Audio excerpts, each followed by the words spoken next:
ప్రాణహిత నదీ జలాలు వినియోగులు రావాలి అంటే మీరు తుమ్మడి ఏడవ బ్యాజ్ నిర్మాణం చేసేటువంటి మీరు ఆలోచన లేదు, చొరవ లేదు. ఇవాళ మిగిలేదు మేడిగడ్డను మనం పునరుద్ధరింపజేసుకోవాలి. ఇప్పటికైనా కానీ ఏదైతుందో ఈ ప్రభుత్వం ఇంకా రెండేళ్ళు ఉండబోతుందా, ఇంకా రెండేళ్ళు ఉండబోతుందని చెప్పంటున్నా. ఇప్పటికైనా కళ్ళు తెరిచింది. ఇప్పటికే కళ్ళు తెరిచి నిన్నదాకా ఏమనుకున్నది, మేడిగడ్డ సాగు పెట్టి కేసీఆర్ గారిని దోషిగా నిలబెట్టే ప్రయత్నం చేసింది. కేసీఆర్ దోషి కాదు, ఈ తెలంగాణ రాష్ట్ర భవిష్యత్తు నిర్మాణం చేసినటువంటి ఒక స్ఫూర్తి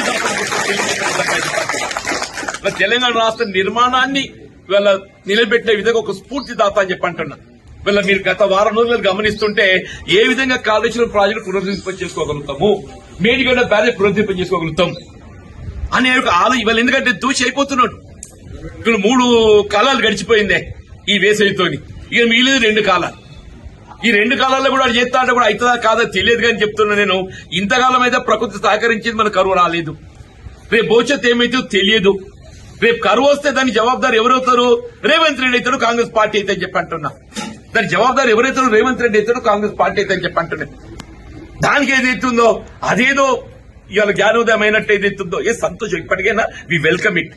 కాళేశ్వరం ప్రాజెక్టు పునరుద్ధరింపబడటమే ఇలా తెలంగాణ రాష్ట్ర భవిష్యత్తుకు అది ఏకైక మార్గం అని చెప్పంటున్నాను. ఇప్పటికైనా కాంగ్రెస్ ప్రభుత్వం రేవంత్ రెడ్డి గారు వాస్తవానికి అనుగుణంగా కళ్ళు తెరిచినందుకు నేను సంతోషం అని చెప్పంటున్నాను. ప్రాణహిత నదీ జలాలు వినియోగులు రావాలి అంటే మీరు తుమ్మడి ఏడవ బ్యాజ్ నిర్మాణం చేసేటువంటి మీరు ఆలోచన లేదు, చొరవ లేదు. ఇవాళ మిగిలేదు మేడిగడ్డను మనం పునరుద్ధరింపజేసుకోవాలి. ఇప్పటికైనా కానీ ఏదైతుందో ఈ ప్రభుత్వం ఇంకా రెండేళ్ళు ఉండబోతుందా, ఇంకా రెండేళ్ళు ఉండబోతుందని చెప్పంటున్నా. ఇప్పటికైనా కళ్ళు తెరిచింది. ఇప్పటికే కళ్ళు తెరిచి నిన్నదాకా ఏమనుకున్నది, మేడిగడ్డ సాగు పెట్టి కేసీఆర్ గారిని దోషిగా నిలబెట్టే ప్రయత్నం చేసింది. కేసీఆర్ దోషి కాదు, ఈ తెలంగాణ రాష్ట్ర భవిష్యత్తు నిర్మాణం చేసినటువంటి ఒక స్ఫూర్తి తెలంగాణ రాష్ట్ర నిర్మాణాన్ని వీళ్ళ నిలబెట్టే విధంగా ఒక స్ఫూర్తిదాత అని చెప్పంటున్నా. వీళ్ళ మీరు గత వారం రోజులు గమనిస్తుంటే ఏ విధంగా కాళేశ్వరం ప్రాజెక్టు పునరుద్ధరింప చేసుకోగలుగుతాము, మేడిగడ్డ బ్యారేజ్ పునరుద్ధరింప చేసుకోగలుగుతాం అనే ఒక ఇవాళ ఎందుకంటే దోషి అయిపోతున్నాడు. ఇక్కడ 3 కాలాలు గడిచిపోయిందే ఈ వేసవితోని, ఇక మిగిలింది 2 కాలాలు. ఈ 2 కాలాల్లో కూడా చేస్తా అంటే కూడా అవుతుందా కాదా తెలియదు కానీ చెప్తున్నా నేను. ఇంతకాలం అయితే ప్రకృతి సహకరించింది, మన కరువు రాలేదు. రేపు భవిష్యత్తు ఏమైతే తెలియదు.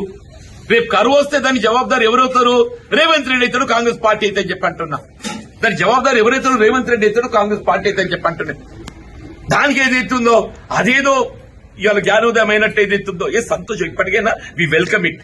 కాళేశ్వరం ప్రాజెక్టు పునరుద్ధరింపబడటమే ఇలా తెలంగాణ రాష్ట్ర భవిష్యత్తుకు అది ఏకైక మార్గం అని చెప్పంటున్నాను. ఇప్పటికైనా కాంగ్రెస్ ప్రభుత్వం రేవంత్ రెడ్డి గారు వాస్తవానికి అనుగుణంగా కళ్ళు తెరిచినందుకు నేను సంతోషం అని చెప్పంటున్నాను.